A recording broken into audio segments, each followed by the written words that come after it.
Frankie Valley and the Four Seasons, and terrific music, isn't it? It's absolutely wonderful. The show will be terrific. And I'm relieved because Barry's here and he hasn't got his snakes. All right, well, look, from ancient biblical times, man and woman have had an enduring fear of snakes. And certainly on a day like today, the slippery fellows come out to play and provide much work for our very special guest, Victoria's best-known snake catcher, Barry Goldsmith. Barry, welcome to Sugar and Spice again. Hi, hello again. Now, look, it's obviously a day like today. They would be on the move around the peninsula, wouldn't they? Yeah, I've got my phone in my pocket, actually. I'll have to turn it down, but it will be going off very soon, I imagine. Yes, I heard just this week, I think a little dog was killed by a snake. Did you hear about that, Barry? Yeah, I think it's killed the snake as well. Dogs quite often get killed by snakes when they attack the snake. Like Yes. if a snake's not going to take any notice of a dog if it doesn't make that first move. What about ducks? I mean, that's a very funny story. The most dangerous The snake job you ever had. The snake in the chicken pen. Tell me about that. Oh, yeah, that was a year or so ago. Yes, I was stuck in a chicken coop with a very angry duck. And the guy said to me, he said, "Watch out for the duck because it's going to bite you." I said, "Oh, well, there's a tiger snake in there. I'm more worried about the tiger snake." And the snake was underneath the duck's home and his little house. And I ended up getting the snake by the tail, and this duck, it was a Muscovy duck with a big ugly orange beak.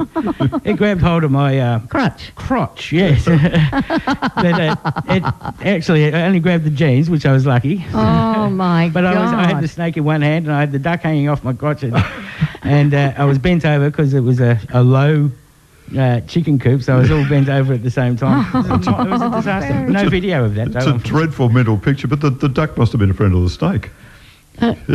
Quite often that is the case, actually. Really? The snake and the duck might have an arrangement where the snake is in there eating the mice, and there's no reason why a duck would attack a snake, and vice versa.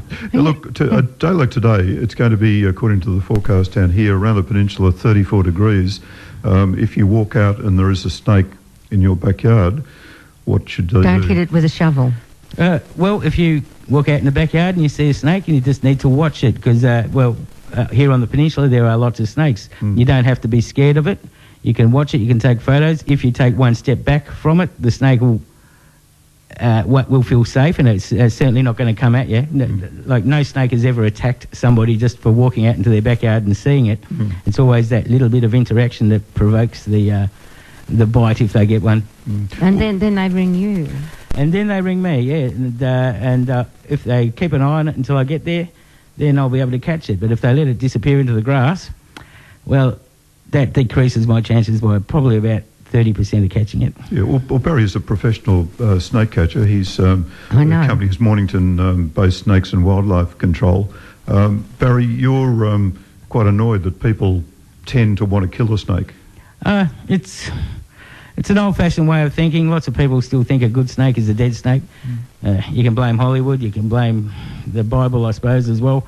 But I spent most of my time trying to change people's attitudes towards snakes, so they can see that they're not such a scary animal, and they can be, most of the time they are very relaxed, and it's only when they get attacked that they become dangerous animals. What about a death adder?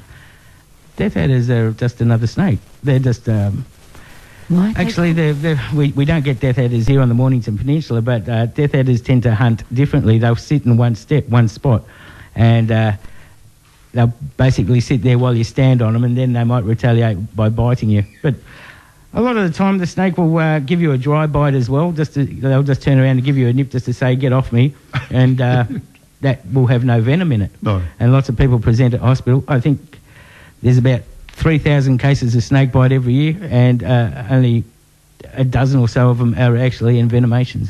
Are you sort of protected because of, a snake might? Do you have anti-venom? Or? I don't carry anti-venom. There's no snake catchers that carry anti-venom, but we're usually fairly close to a hospital. We know that if you put the bandage on straight away after being bitten by a snake, your chances of surviving are very, very increased. So you don't use tourniquets these days? No tourniquets. No.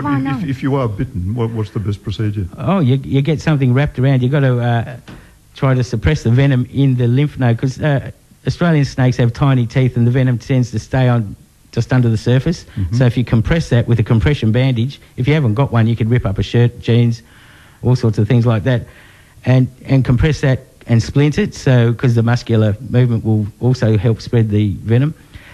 So, and that's basically what saves your life. It's just a matter of keeping the venom in one spot.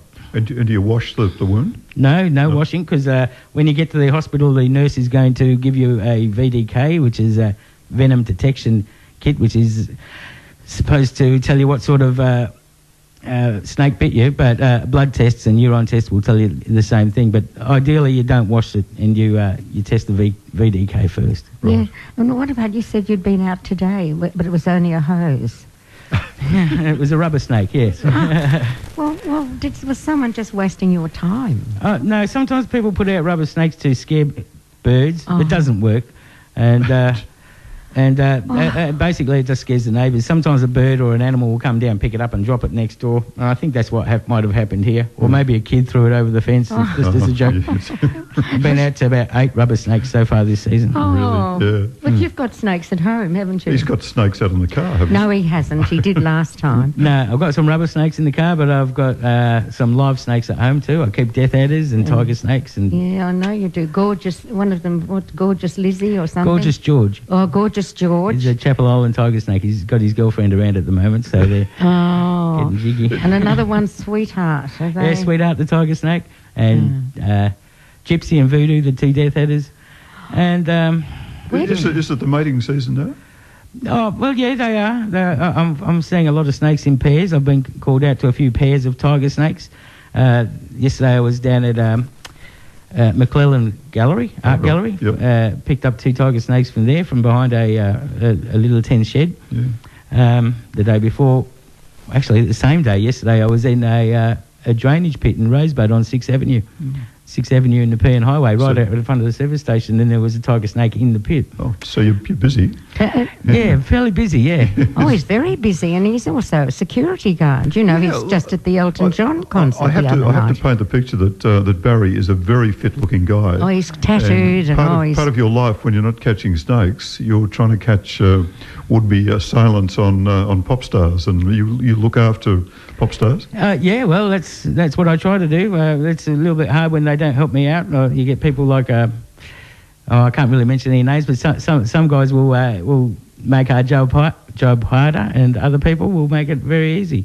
Elton John made our job very easy the night that he was in. Yeah, well, people would be dying to ask you, Barry, what is he like all these years later? I really didn't get to talk to him, but as far as a performer, I can't fault him. He just played just like he used to play. His voice, while it didn't quite hit the high notes, he's very, very good, well in tune. Yeah, and of course he's got wonderful musos around him. The musos, yeah. The 2 cellists, they backed him up, and his saxophone player and his assorted piano players and other brass instruments as well. Fantastic. I just couldn't fault the musicians. Well, you love music, so you're the obvious person to be associated with some of this stuff. I do enjoy that part of my job. I've got the tennis coming up, so that's long hours in 40-degree heat. So that's always interesting. I've been doing that for the last 7 years. What sort of problems happen at the tennis? Not too many now. I think we've picked it all up. But in a few years ago, we had a lot of problems, like with ethnic minorities arguing with each other. Yeah. Okay, so that was that made for an interesting. Well, you haven't really got the John McEnroes and people like that playing tennis now. They're normally fairly well controlled, the players, aren't they? They are pretty well controlled. Yeah. As far as you can see, behind the scenes it might be a bit different. Is it? Yeah. But I guess what you're saying, even last year, I can remember one ethnic group who got very excited and tended to be on the stage of being a bit angry about various decisions that were going on. And do you like tennis? Would you enjoy that? Do you have time to look at it? I have to like tennis because Of course you would. No, I've made myself like it. I was never a huge fan when I was young, but I'll get into it now. What other stars, Barry, have you worked with over the years from a security point of view? Oh, Pink? Pink. 17 concerts of Pink last year, or the year before, and she's a wonderful person to work with. You Rod Stewart? put me on a spot now. No, I didn't get to do Rod Stewart, but I was friends of mine did, and they just thought, well, he's okay. Yeah, he's nice. Got a good Christmas album out too. Has he? Yeah. Lovely. Well, you're an interesting person, Barry, and I think it's terrific that you are. Would you want me to give you a number? Sure, yeah. You got my number? No. What's your number?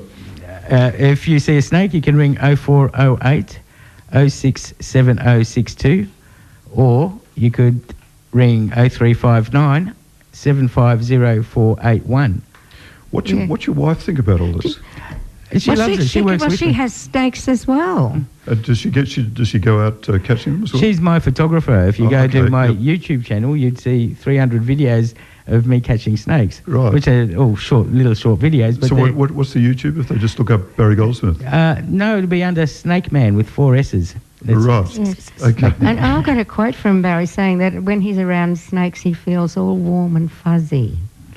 I think that was the newspaper that put that in. I don't know if I don't know if I ever said anything. Like that. It doesn't sound like It doesn't sound like you, does it? No. Now, Barry, something you haven't You got told license. something you haven't told us when you go out to someone's backyard and collect a snake. Where does the snake go? Oh, it's released back into the wild, isn't it, Barry? Yeah. Not on Buggow Road or anything like that. No. No, I've got to release them within 5 k's of where I catch them to keep the genetic information for each locality intact. That's a DSE requirement that's on the licence. It's an old law, so I don't know if it's really relevant. I think the genetic information has been muddied over the years. We've got 160 years of snake catchers basically releasing snakes wherever they like. So it's only been over the last 20 years that they've decided to bring this law in, but it's a little bit late. What's the most dangerous snake in this area? Tiger? The most Brown? dangerous snake. Well, the most dangerous snake is an angry one, or an injured one, or one that's scared. Tiger. We don't get brown snakes down here. We do get brown-coloured snakes, which are copperheads. We don't get black snakes down here, but we get the black phased copperheads as well. So basically, we only get the 2 big leopards or venomous snakes down here, which are the tiger snake and the copperhead. The copperhead tends to stay low and lie in the grass, and the tiger snake can be seen out in the open. It can even climb trees. It likes to eat nestling birds and things like that. Yes, and if you've got a swimming pool, are they more likely to come up closer to the house because they're looking for water? Oh, water will attract them on a hot day. Yeah. But salt water pool more so than chlorine. Oh, I've got salt. Thanks for that, Barry. That's okay. Yeah. All right. Well, look, I You guess got my number, haven't you? I guess the message again is to not to try and kill them, keep away from them, keep them in sight, and then call Barry. Keep them in sight, and if you do get bitten, immediately do the first aid, which is a compression bandage, which is a fairly tight bandage that you wrap up and down your arm, and you put a splint in, and you wait for the ambulance to come to you. Don't leave your spot and go looking for help or running around screaming, "I've been bitten by a snake." You sit and you let your friends do all the worrying. Right. All right. Well, look, That's good advice, we have Barry. your phone number in our index at home. I hope we don't have to call you Barry. Oh, but no. we certainly You can call me up anytime. Barry Goldsmith on Sugar and Spice. And Barry, again, thank you so much for taking time out, because obviously a busy Really day. appreciate it. No worries. Yeah. Happy Christmas too. Talk again.